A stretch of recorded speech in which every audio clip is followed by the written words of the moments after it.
ये जानते हैं बिहार की 50 फटाफट बड़ी खबरों को केवल 20 मिनट में। साथ ही जानेंगे महिलाओं को 2 लाख रुपए कब से मिलेंगे, मजदूरों के खाते में 5,000 रुपए कब से आएंगे, फ्री गैस कब से मिलना शुरू हो जाएगा। साथ ही 50 लाख महिलाओं को प्रधानमंत्री आवास योजना का लाभ, फ्री शौचालय कब से मिलेगा, महिलाओं को फिर ही सिलाई मशीन कब से दिया जाएगा। जल्द ही नए साल 2026 का शुरुआत होने जा रहा है। ऐसे में 1 जनवरी 2026 से 5 बड़े नए नियम को लागू किया जाएगा, जिसमें गैस के दामों में कमी और राशन कार्ड पर भी कई सारे नियम को लागू किए जाएंगे। आधार कार्ड को लेकर भी सख्त निर्देश जारी कर दिया गया है। सरकार ने ऐसे नियम को लागू किए हैं जिनका असर सीधे आपके जेब पर पड़ेगा और कैसा री योजनाओं का शुरुआत किया है जिनका लाभ भी आपको मिलेगा। 1 जनवरी 2026 से गैस की कीमतों में बड़ा बदलाव किया गया है।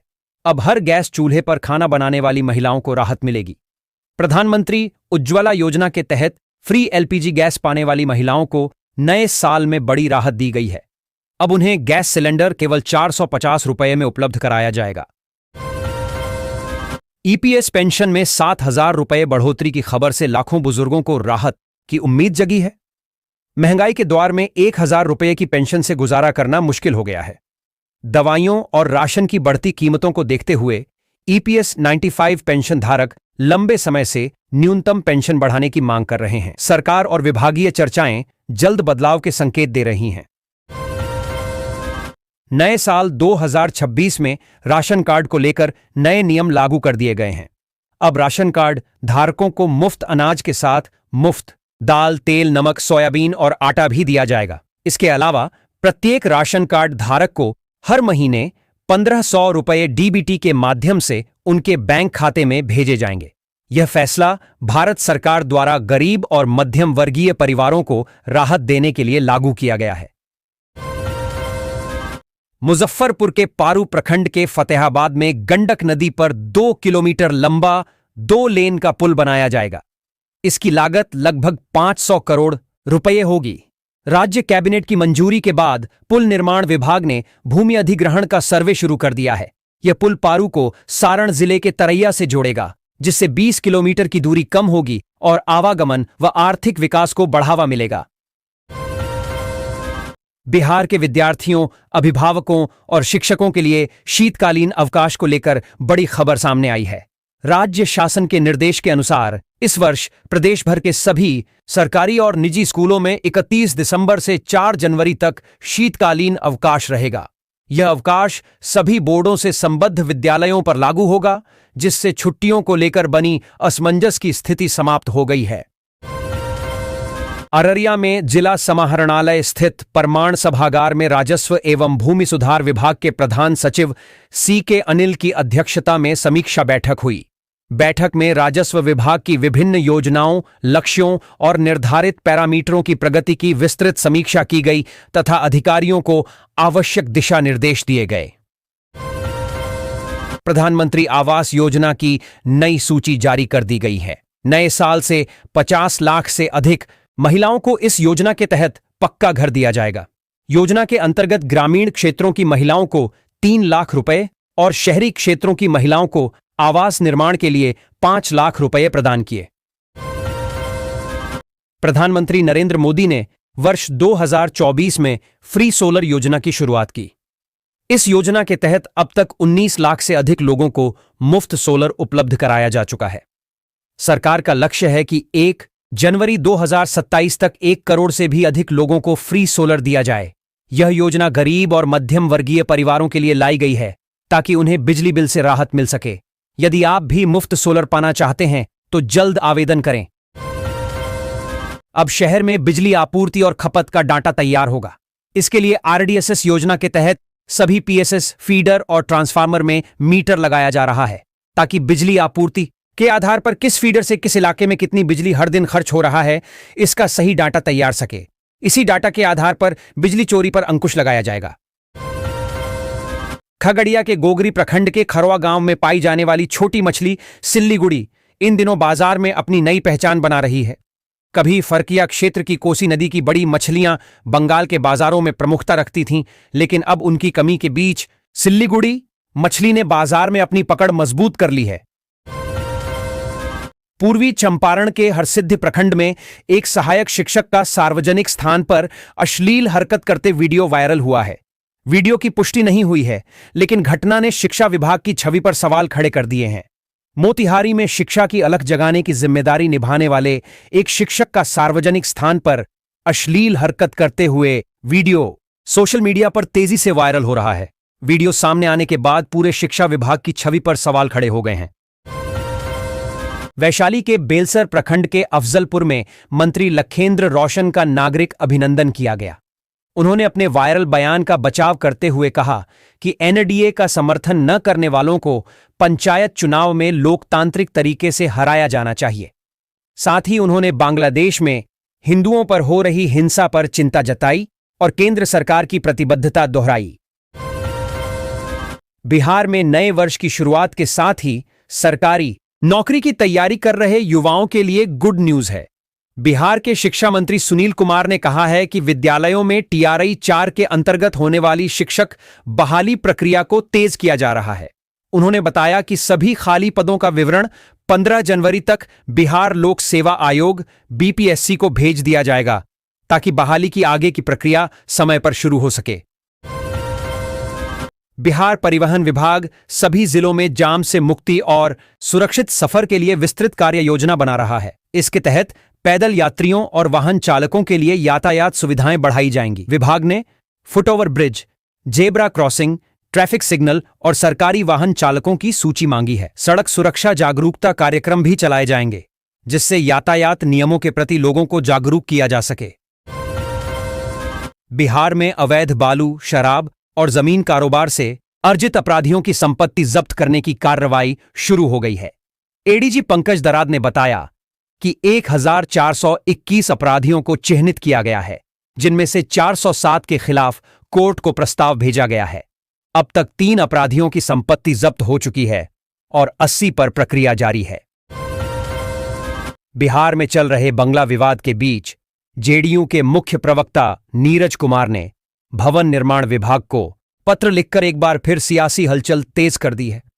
नीरज कुमार ने पत्र में रात के समय सरकारी परिसर से सामान ले जाने के मामले पर गंभीर सवाल उठाते हुए इसकी पारदर्शी जांच की मांग की है। नीरज कुमार ने स्पष्ट रूप से पूछा है कि रात के अंधेरे में जिस सामान को ले जाया गया वह क्या सरकारी संपत्ति थी, और यदि ऐसा है तो उसे किस अधिकार और किस आदेश पर हटाया गया। केंद्र सरकार ने इलेक्ट्रिक कृषि ट्रैक्टरों के लिए पहला भारतीय मानक जारी किया है। यह मानक ट्रैक्टरों की शक्ति, कार्यक्षमता और सुरक्षा का परीक्षण करेगा, जिससे किसानों की शंकाएं दूर होंगी। इससे खेती सस्ती, आसान और पर्यावरण के अनुकूल बनेगी। इलेक्ट्रिक ट्रैक्टर डीजल की तुलना में कम लागत, कम शोर और आसान रखरखाव के कारण किसानों के लिए अधिक फायदेमंद साबित होंगे, जिससे उनकी बचत बढ़ेगी। आधार से जुड़ी धोखाधड़ी और डेटा सुरक्षा को लेकर सरकार ने अब बड़ा कदम उठाया है। भारतीय विशिष्ट पहचान प्राधिकरण यूआईडीएआई ने सभी नागरिकों और संस्थाओं को चेतावनी दी है कि किसी भी तरह के डेटा दुरुपयोग, गलत जानकारी या पहचान की चोरी को अब गंभीर अपराध माना जाएगा और डेटा का दुरुपयोग करने वालों पर सख्त कार्रवाई की जाएगी। बिहार शिक्षा विभाग ने शिक्षकों द्वारा सोशल मीडिया पर रील बनाने के चलन को गंभीरता से लिया है। शिक्षा मंत्री सुनील कुमार ने ऐसे शिक्षकों और लापरवाह अधिकारियों पर सख्त कार्रवाई के निर्देश दिए हैं। इसके अतिरिक्त पटना में जिला स्थानांतरित 1200 से अधिक शिक्षकों को अभी तक प्रखंड आवंटित नहीं हुए हैं। दिव्यांग शिक्षकों के स्थानांतरण सूची में भी अनियमितताएं मिली हैं, जिस पर जिला प्रशासन निर्णय लेगा। ग्रामीण कार्य मंत्री डॉ अशोक चौधरी की असिस्टेंट प्रोफेसर पद पर नियुक्ति नाम में गड़बड़ी और कुछ प्रमाण पत्रों में कमी के कारण रोक दी गई है। शिक्षा मंत्री सुनील कुमार ने बताया कि मामले को आयोग के पास भेजा गया है और गहन जांच की जा रही है। उनके शैक्षिक प्रमाण पत्रों में अशोक कुमार और चुनावी हलफनामे में अशोक चौधरी नाम का इस्तेमाल किया गया है। जांच के बाद आवश्यक निर्णय लिया जाएगा। भारतीय बैडमिंटन खिलाड़ी साइना नेहवाल बिहार में शटलरों की प्रतिभा तराशेंगी। उन्होंने खेल मंत्री श्रेयसी सिंह और विभाग के अपर मुख्य सचिव से मुलाकात की। साइना राज्य के विभिन्न शहरों में जाकर बैडमिंटन प्रतिभाओं की खोज करेंगी और चुने गए खिलाड़ियों को विशेष प्रशिक्षण देंगी। उनका मानना है कि बिहार में प्रतिभा की कमी नहीं है और बेहतर प्रशिक्षण से अच्छे परिणाम मिलेंगे। वह एकलव्य स्कूल में भी खेल के गुर सिखाएंगी। बिहार में जहां सैर सपाटे की जगह होती थी, वहीं लिखी गईं भविष्य की उत्तर पुस्तिकाएं। तालाब के घाट पर बैठकर शांत माहौल में परीक्षा देते सैकड़ों छात्र छात्राएं। यह दृश्य किसी शहर के ओपन एयर कैंपस का नहीं, बल्कि बिहार के नौनहर गांव का है। यहां अमृत सरोवर ने सिर्फ पानी का स्रोत नहीं, बल्कि शिक्षा का मंच बनकर ग्रामीण भारत की बदलती तस्वीर पेश की है। 7वें वेतन आयोग की समय सीमा 31 दिसंबर 2025 को समाप्त होने से 8वें वेतन आयोग को लेकर चर्चाएं तेज हैं। सरकार ने आयोग के गठन को मंजूरी दे दी है और काम शुरू हो चुका है। विशेषज्ञों के अनुसार सिफारिशें 2027 या 2028 में लागू हो सकती हैं। वेतन और पेंशन में 30 से 34% तक बढ़ोतरी की संभावना जताई जा रही है। बिहार की पुल रखरखाव नीति के तहत 250 मीटर से अधिक लंबे 85 पुलों के हेल्थ कार्ड अगले महीने तक उपलब्ध होंगे। आईआईटी पटना ड्रोन और सेंसर का उपयोग करके इन्हें तैयार कर रहा है। बिहार राज्य पुल निर्माण निगम इन कार्डों के आधार पर रखरखाव कार्य शुरू करेगा। 60 से 250 मीटर के पुलों के लिए भी कंपनी तय की जाएगी। खतरनाक पुलों की मरम्मत को प्राथमिकता दी जाएगी। मुख्यमंत्री नीतीश कुमार ने सोमवार देर शाम जदयू प्रदेश कार्यालय का दौरा किया। उन्होंने पार्टी पदाधिकारियों और कार्यकर्ताओं से मुलाकात की और लगभग 25 मिनट तक कार्यालय का निरीक्षण किया। मुख्यमंत्री ने कार्यालय के पिछले हिस्से को विकसित करने और बैठकें आयोजित करने के लिए उपयोग करने के निर्देश दिए। उन्होंने ऊर्जा मंत्री बिजेंद्र प्रसाद यादव के आवास पर भी जाकर उनका हालचाल पूछा। बिहार सरकार ने ग्रामीण क्षेत्रों में ई निबंधन प्रक्रिया को आसान बनाने के लिए जीविका दीदियों को नई जिम्मेदारी सौंपी है। अब साक्षर जीविका दीदियां डिजिटल दीदी सह सक्षमा दीदी के रूप में गांव-गांव जाकर ई निबंधन और अन्य सेवाओं के प्रति जागरूकता फैलाएंगी। उन्हें कंप्यूटर संचालन और ऑनलाइन प्रक्रियाओं का प्रशिक्षण दिया जाएगा। यह पायलट प्रोजेक्ट ग्रामीणों के लिए निबंधन को तेज और पारदर्शी बनाएगा, जिससे उन्हें कार्यालयों के चक्कर नहीं लगाने पड़ेंगे। जमुई में मालगाड़ी हादसे के दूसरे दिन भी रेल परिचालन प्रभावित रहा। आसनसोल मंडल के लाहाबन सिमुलतला स्टेशनों के बीच हुए इस हादसे के कारण 12 ट्रेनें रद्द की गईं और 39 ट्रेनों के मार्ग बदले गए। हावड़ा मंडल ने 29 और 30 दिसंबर को कई ट्रेनें रद्द कीं। पटना से हावड़ा जाने वाली वंदे भारत एक्सप्रेस भी गया के रास्ते चलाई गई। ललित नारायण मिथिला विश्वविद्यालय बेगूसराय में प्रोफेशनल स्टडीज का एक्सटेंशन सेंटर खोलेगा। इससे बेगूसराय के छात्रों को अब दरभंगा नहीं आना पड़ेगा। यह केंद्र छात्रों को स्टार्टअप, उद्यमिता, कौशल विकास और तकनीकी प्रशिक्षण प्रदान करेगा। केंद्रीय मंत्री गिरिराज सिंह ने इसके लिए धनराशि देने की सहमति दी है। इसका उद्देश्य युवाओं को नौकरी खोजने वालों के बजाय नौकरी देने वाला बनाना है। ग्रामीण कार्य मंत्री डॉ. अशोक चौधरी की असिस्टेंट प्रोफेसर पद पर नियुक्ति नाम में गड़बड़ी और कुछ प्रमाण पत्रों में कमी के कारण रोक दी गई है। शिक्षा मंत्री सुनील कुमार ने बताया कि मामले को आयोग के पास भेजा गया है और गहन जांच की जा रही है। उनके शैक्षिक प्रमाण पत्रों में अशोक कुमार और चुनावी हलफनामे में अशोक चौधरी नाम का इस्तेमाल किया गया है। जांच के बाद आवश्यक निर्णय लिया जाएगा। भाजपा विधायक आनंद मिश्रा ने आरजेडी सांसद सुधाकर सिंह के बक्सर सदर अस्पताल में कथित दवा घोटाले पर तीखा पलटवार किया है। मिश्रा ने कहा कि एफआईआर प्रक्रिया के तहत होती है, नेता दर्ज नहीं कराते। उन्होंने सुधाकर सिंह पर काम न करने और केवल बयानबाजी करने का आरोप लगाया। मिश्रा ने कमीशनखोरी में शामिल लोगों का पर्दाफाश करने की चेतावनी दी और तेजस्वी यादव के रील वाले बयान पर भी पलटवार किया। पटना के बाढ़ अनुमंडल में block technical manager ARIMA Deepti के अचानक लापता होने से हड़कंप मच गया। शादी के 23 दिन बाद उनके गायब होने पर पुलिस ने सर्च ऑन ऑपरेशन चलाया। करीब 24 घंटे बाद उन्हें छपरा से सकुशल बरामद किया गया। पूछताछ में पता चला कि वे दोस्त के जन्मदिन पर सरप्राइज देने गई थीं और मोबाइल बंद हो गया।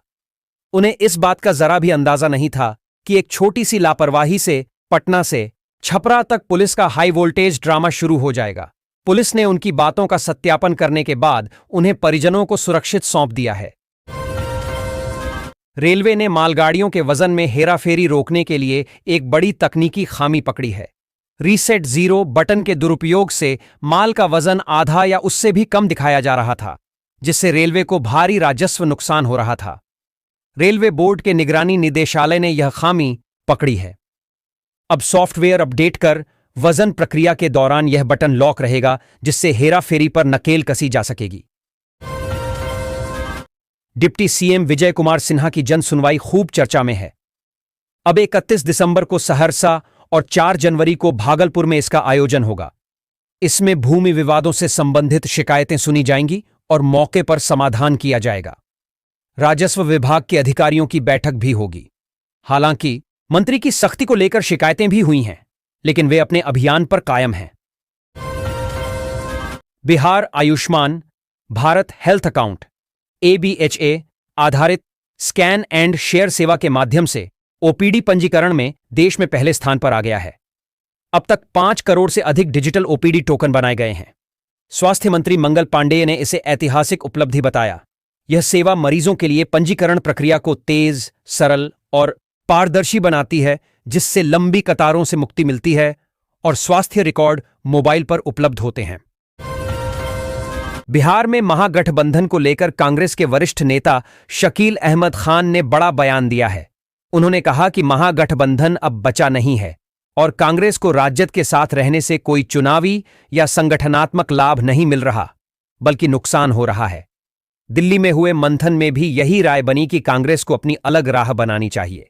खान ने तेजस्वी यादव की भूमिका पर भी सवाल उठाए, कहा कि उन्हें राज्य के मुद्दों को प्राथमिकता देनी चाहिए। बिहार भाजपा अध्यक्ष संजय सरावगी ने नई दिल्ली में प्रधानमंत्री नरेंद्र मोदी से मुलाकात की। उन्होंने पीएम को बिहार की धार्मिक और सांस्कृतिक विरासत से जुड़े पुनौरा धाम की तस्वीर वाला मोमेंटो भेंट किया। इस दौरान बिहार के विकास, केंद्र सरकार की योजनाओं और सांस्कृतिक पहचान पर चर्चा हुई। प्रधानमंत्री ने बिहार की विरासत की सराहना करते हुए सांस्कृतिक पर्यटन को बढ़ावा देने पर जोर दिया। बिहार विधानसभा में सत्तारूढ़ गठबंधन ने मुख्य सचेतक और उप मुख्य सचेतक नियुक्त किए हैं। ग्रामीण विकास मंत्री श्रवण कुमार को मुख्य सचेतक, जबकि भाजपा विधायक विनोद नारायण झा को उप मुख्य सचेतक बनाया गया है। 8 अन्य विधायकों को भी सचेतक नियुक्त किया गया है। इन सभी को मुख्यमंत्री नीतीश कुमार ने मनोनीत किया था, जिसे विधानसभा अध्यक्ष ने मान्यता दी। यह मनोनयन 15 दिसंबर से प्रभावी है। बिहार में राष्ट्र विरोधी और आतंकी गतिविधियों पर प्रभावी नियंत्रण के लिए आतंकवाद निरोधक दस्ता ATS को मजबूत किया जा रहा है। पुलिस मुख्यालय ने राज्य में ATS के 5 क्षेत्रीय केंद्र स्थापित करने का प्रस्ताव गृह विभाग को भेजा है। ये केंद्र पटना, गया, मोतिहारी, दरभंगा और पूर्णिया में बनेंगे।